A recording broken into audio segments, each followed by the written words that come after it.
देखिए, आपको पता है कि सुप्रीम कोर्ट, हाई कोर्ट में जजों की नियुक्ति जो होती है कॉलेजियम सिस्टम के बेसिस पर होती है। उनके सीजीआई चीफ जस्टिस होते हैं, प्लस वरिष्ठ जो जजेज होते हैं उनको काउंट करके प्रॉपर तरीके से डिसाइड किया जाता है कि किसकी नियुक्ति की जाए।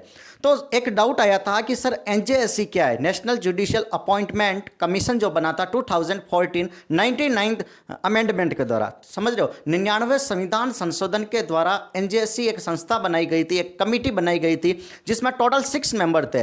वो क्या करेगी कि वो 6 मेंबर की कमेटी होगी, वो डिसाइड करेगी कि जज किसको बनाया जाए। मतलब पहले सिर्फ जुडिशरी का रोल था, अब जुडिशरी के अंदर लेजिस्लेचर का भी रोल हो गया, गवर्नमेंट का भी यहाँ पर इन्वॉल्वमेंट करना चाह रही थी कि ताकि हमारे हाथ में भी कुछ चीज़ें रहे।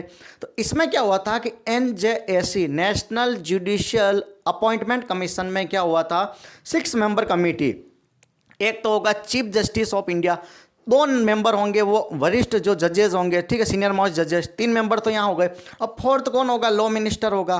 और बच्चे कितने, 2 इमिनेंट पर्सनालिटी। अब इमिनेंट पर्सनालिटी में कौन आएंगे, इमिनेंट पर्सनालिटी का भी डिसाइड कौन करेगा, एक तो चीफ जस्टिस ऑफ इंडिया होगा, एक प्राइम मिनिस्टर होगा, और एक अपोजिशन पार्टी का कोई भी नेता या वरिष्ठ जो भी होगा वो लीडर होगा। अब तीनों मिलकर 2 इमिनेंट पर्सनालिटी को डिसाइड करेंगे। तो 6% टोटल होकर वही डिसाइड करेंगे मेजॉरिटी के बेसिस पर कि किसकी नियुक्ति की जाए, किसको जज बनाया जाए।